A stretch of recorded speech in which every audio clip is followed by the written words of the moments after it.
آج اس کے لیے لیبارٹری میں ہم ایک اور ٹریننگ سیشن کر رہے ہیں، اور یہ ٹریننگ سیشن جو لیبارٹری میں ہم مختلف ٹیوب یوز کرتے ہیں، اینٹی کوگولنٹ وغیرہ ہو گئے اس میں، یا جیل ٹیوب، ان ٹیوبس کی امپورٹنس، یہ صرف ایک ٹیوب نہیں ہے بلکہ اس پہ بہت زیادہ انفارمیشنز لکھی ہوئی ہوتی ہیں۔ اگر ہم ان ٹیوبس کو دیکھیں تو ان ٹیوبس کے مختلف کلر ہیں، جیسے blue colour, sky blue, purple ہے، یلو ہے، گرین ہے اور بلیک ہے۔ ان کو ہم کہتے ہیں یونیورسل کلرز۔ کون سے یونیورسل کلرز ہم اس کو کہتے ہیں؟ ان ٹیوبس کو ہم ویکوٹینرز کہتے ہیں، اور یہ کلر، مختلف جو کلر ہیں، یہ پہچان کے لیے ہیں۔ کہیں پہ بھی ہم جائیں، اگر یہ بلو ٹاپ ہے تو اگر ہم اس کو دیکھیں بھی نا تو اس ٹیوب کے ذریعے ہم یہ پہچان سکتے ہیں کہ اس میں سوڈیم سٹریٹ ہوگا۔ اسی طرح یہ پرپل ہے یا ریڈ کلر، پرپل، اس میں EDTA اینٹی کوگولنٹ ہوگا۔ EDTA ایتھائلین ڈائمین ٹیٹرا ایسیٹک ایسڈ، اور اس کو ہم کہتے ہیں ویکوٹینرز۔ ویکوٹینرز کیوں کہتے ہیں اس کو؟ ویکوٹینر ہم اس کو اس لیے کہتے ہیں کیونکہ اس میں ویکیوم ہے۔ عام ٹیوبز میں ویکیوم نہیں ہوتا، ان میں ویکیوم ہوتا ہے، اور ویکیوم کے ذریعے یہ اتنا ہی بلڈ سک کرتا ہے جتنا اس میں ویکیوم ہے۔ اگر ہم اس ٹیوب کو دیکھیں تو اس پہ ایک نشان لگا ہوگا، یہ بلیک کلر کا نشان، ٹھیک ہے نا؟ اس پہ یہ بلیک کلر کا نشان ہے، ٹھیک ہے نا؟ یہ بلیک کلر کا نشان اس پہ ہے۔ تو جب ہم سرنج اس میں انسرٹ کرتے ہیں تو یہ یہاں تک ہی بس بلڈ لے گا، زیادہ نہیں لے گا، نہ ہی کم لے گا، اور اس نشان تک اس میں جتنا بلڈ ہوتا ہے اس سے کم یا زیادہ نہیں، اور اس میں جو اینٹی کوگولنٹ کی مقدار ہے یا کوانٹٹی ہے یہ اس نشان تک ہے۔ اگر اس سے ہم کم بلڈ ڈالیں گے تو RBC کی مورفولوجی افیکٹ ہوگی، اگر اس سے ہم زیادہ بلڈ ڈالیں گے تو RBC کی مورفولوجی افیکٹ ہوگی، ہیمیٹوکریٹ پہ افیکٹ پڑے گا۔ اس لیے یہیں تک ہی بلڈ لینا چاہیے اس میں، اور یہ خود بخود لے گا۔ اب اس پہ ایک اور چیز بھی ہے، ہم نے کہا کہ اس کو ویکوٹینر کہتے ہیں، تو جب ہم اس کو ریموو کرتے ہیں تو اس سے ایک ہلکی سی آواز آئے گی کہ اس سے ویکیوم نکل گیا، ٹھیک ہے؟ اب اس سے ویکیوم نکلا تو اس ٹیوب پہ مختلف انفارمیشن لکھی ہے۔ فار ایگزامپل کیا کہ نیم آف دا پیشنٹ، ہم اس پہ یہاں پر لکھیں گے نیم آف دا پیشنٹ، پھر اس پہ پیشنٹ کا ID نمبر، کیونکہ مختلف ہاسپٹل میں جو پیشنٹس ہوتے ہیں ان کو ایک MR نمبر یا میڈیکل ریکارڈ نمبر جنریٹ کیا جاتا ہے، تو اس پہ لازماً ایڈ کرنا چاہیے۔ وہ MR نمبر کسی دوسرے پیشنٹ کا نہیں ہوتا، اس لیے بلڈ مکسنگ نہیں ہوتی اور ہیومن ایرر کو ہم کم کرتے ہیں۔ اور ایک اور چیز اس پہ لکھا ہے کہ date of the sample collection, کہ جس ڈیٹ پہ یہ سیمپل کلیکشن ہوا ہے وہی ڈیٹ لکھنا چاہیے، کیونکہ لیبارٹری میں جو ریکمینڈڈ میتھڈ ہے کہ ہم ایک سیمپل کو 7 دنوں تک پریزرو کرتے ہیں۔ تو اس کا فائدہ یہ ہوتا ہے کہ جب ہم ڈیٹ آف کلیکشن لکھتے ہیں تو 7 دن کے بعد ہم اس کو کیا کرتے ہیں؟ ڈسکارڈ کرتے ہیں ان سیمپلس کو۔ ایک اور چیز اس پہ لکھا ہے کہ ایکسپائری ڈیٹ، یہ دیکھیں ہر ایک ٹیوب پہ ایک ایکسپائری ڈیٹ لازماً ہوگی، ہر ٹیوب پہ ایک ایکسپائری۔ اس کے بعد اگر اس میں ہم بلڈ ایڈ کریں گے تو چونکہ اس میں بعض ٹیوبز میں اینٹی کوگولنٹ ہے، تو ایکسپائری ڈیٹ کے بعد وہ اینٹی کوگولنٹ کام نہیں کرتی اور بلڈ کلوٹ ہوگا اس میں۔ یہاں تک بات کلیئر ہے؟ یہاں تک کسی کا کوئی سوال تو نہیں ہے؟ ٹھیک ہے۔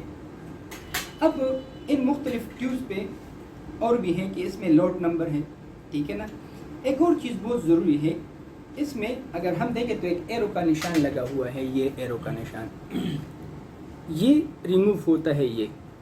تو جب ہم بلڈ کلیکٹ کرتے ہیں تو جو ریکوزیشن فارم ہے یہ ہم اس پہ لگا دیتے ہیں یوں کر کے اس سلپ پہ، اور ایک اس پہ، تو یہ دونوں سیم ہوتے ہیں۔ تو اگر ہیومن ایررز ہوتے ہیں ہر جگہ پہ، تو اگر کہیں پہ نام وغیرہ بندہ بھول بھی جائے تو ان چیزوں کے ذریعے، ان دو کے ذریعے کہ یہ ہم نے اسی پیشنٹ کا لیا ہوا ہے سلپ، ریکوزیشن فارم، اور اس پہ ہم دونوں کو میچ کرتے ہیں، ایک ہی نمبر ہے تو اس کا مطلب یہ ہو کہ یہ اسی پیشنٹ کا ہے۔ یہاں تک بات کلیئر ہے؟ اب ایک اور چیز کہ یہ بلو ٹاپ میں کون سا اینٹی کوگولنٹ، اس جیل ٹیوب میں کیا ہے، یلو ٹاپ میں، اس کو کہتے ہیں ٹاپ بلیک میں، تو یہ ہے اسکائی بلو۔ اس کو ہم یوز کرتے ہیں PT اور APTT یا کوگولیشن پروفائل کے لیے ہم یوز کرتے ہیں یہ، किस चीज़ के लिए? पीटी एपीटीटी या कोगुलेशन प्रोफाइल के लिए, यानी fibrinogen D dimers, PT APTT, fibrinogen clotting factor SS या फैक्टर एसए, ये इस ट्यूब के जरिए होता है और इसमें 3.2% सोडियम सिट्रेट होता है, ठीक है ना, एंटीकोगुलेंट है, तो ब्लड क्लॉट नहीं होता है इसमें, तो ये उसके लिए यूज़ करते हैं। जो पर्पल टॉप है इसमें एडीटीए है, इस एडीटीए के जरिए हम CBC, complete blood count, HB electrophoresis, peripheral smear, इससे हम ये टेस्ट परफॉर्म करते हैं। एडीटीए याद रखें, एडीटीए भी एंटीकोगुलेंट है और ये भी एंटीकोगुलेंट है, इन दोनों में फ़र्क है। एडीटीए आरबीसी की मॉर्फोलॉजी को प्रिजर्व रखती है, इसलिए हम पेरिफेरल स्मेयर के लिए हम ये यूज़ करते हैं, ये यूज़ नहीं करते। ये भी यूज़ करते हैं अगर एक पेशेंट है उसमें थ्रोम्बोसाइटोपेनिया है, जिसको हम कहते हैं एडीटीए इंड्यूस्ड थ्रोम्बोसाइटोपेनिया। एडीटीए इंड्यूस्ड थ्रोम्बोसाइटोपेनिया, जब हम स्लाइड बना लेते हैं तो प्लेटेट एग्रीगेशन आती है वहाँ पर, तो फिर हम उन डॉक्टर्स को सजेस्ट करते हैं कि प्लेटेट एग्रीगेशन है तो आप सैंपल इसमें भेज दें, सोडियम सिट्रेट में। तो फिर चूंकि वो एडीटीए इंड्यूस्ड थ्रोम्बोसाइटोपेनिया है, इसीलिए इसमें वो क्लॉट नहीं होती और फिर प्लेटेट काउंट बिल्कुल ठीक आ जाते हैं, या सूडो थ्रोम्बोसाइटोपेनिया भी इसको कहते हैं, ठीक है। तो ये इसलिए अब ये येलो टॉप इसमें अगर हम यहाँ पर देखें तो इसमें जेल लगा हुआ है, ये ठीक है ना, इसमें क्या है, जेल लगा हुआ है। इस जेल का फंक्शन क्या है, इसमें यहाँ तक ये जेल है, जब हम इसमें ब्लड ऐड करते हैं और इसको सेंट्रीफ्यूज करते हैं तो आरबीसीज नीचे बैठ जाते हैं और सीरम ऊपर आ जाता है, इसमें एंटीकोगुलेंट नहीं है। हाँ, इसमें एक और चीज़ है, क्लॉटिंग एक्टिवेटर फैक्टर इसमें मौजूद है कि इसमें ब्लड जल्दी क्लॉट हो जाता है, ठीक है ना। तो जब हम सेंट्रीफ्यूज करते हैं तो ब्लड नीचे बैठ जाता है, प्लाज्मा ऊपर रह जाता है। तो जितने भी केमिस्ट्री के टेस्ट होते हैं वो हम जैसे ALT हो गया, AST हो गया, या कार्डिक प्रोफाइल या LFT या RFT, ये हम इस टेस्ट से करते हैं सीरम से। ये ग्रीन कलर का है, ग्रीन कलर, इसमें हेपरिन है, हेपरिन भी एंटीकोगुलेंट है। हेपरिन क्या है, एंटीकोगुलेंट है।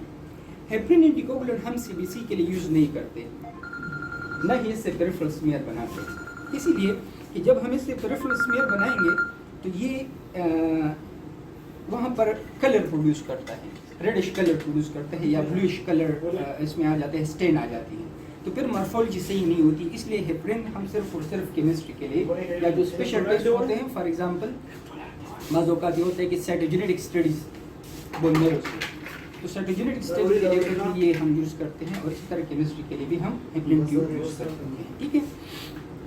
ये ब्लैक टॉप है, अगर इस ट्यूब को हम देखें तो ये ट्यूब दूसरे ट्यूब से डिफरेंट है और इसका कलर है ब्लैक। इसी तरह के कंटेनर भी इसमें आते हैं, लेकिन ये है ESR के लिए हम इसको यूज़ करते हैं। ESR के लिए ये 30 मिनट का ESR ट्यूब हम इससे लगाते हैं और इसमें भी एंटीकोगुलेंट है, इसमें भी सोडियम सिट्रेट एंटीकोगुलेंट है, याद रखें। लेकिन इस सोडियम सिट्रेट की क्वांटिटी और इस सोडियम सिट्रेट की क्वांटिटी में फ़र्क है। इसमें जो डाइल्यूशन है सोडियम सिट्रेट का ESR के लिए 1:4 डाइल्यूशन है इसमें, जबकि इसमें 1:9 डाइल्यूशन है। तो इसलिए PTA-BTD के लिए जो डाइल्यूशन है स्टैंडर्ड मेथड से वो है 1:9, जबकि ESR के लिए 1:4। इसी तरह और भी ट्यूब्स आते हैं, फॉर एग्जांपल एक ग्रे कलर का एक टॉप आता है जिसमें सोडियम फ्लोराइड होता है, कौन सा, सोडियम फ्लोराइड, वो भी एंटीकोगुलेंट है। सोडियम फ्लोराइड, इससे हम ग्लूकोज परफॉर्म करते हैं, और सोडियम क्लोराइड में चूंकि क्रिप्स साइकिल का एक स्टेप है, वहाँ पर एक एंजाइम है, तो सोडियम फ्लोराइड उस एंजाइम्स को ब्लॉक कर देते हैं, इसलिए ग्लूकोज यूटिलाइज नहीं होता और ग्लूकोज की क्वांटिटी वही रहती है।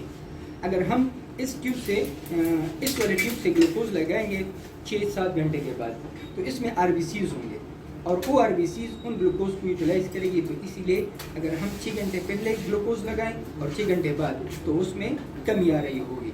इसलिए सोडियम फ्लोराइड ट्यूब जब हम यूज़ करते हैं तो उसमें ग्लूकोज की क्वांटिटी वही होती है, तो वो रिकमेंडेड है उसके लिए। क्या तक बात क्लियर है? कोई सवाल तो नहीं है यहाँ किसी का? इमाम कोई सवाल? आपका कोई सवाल? Okay, thank you so much.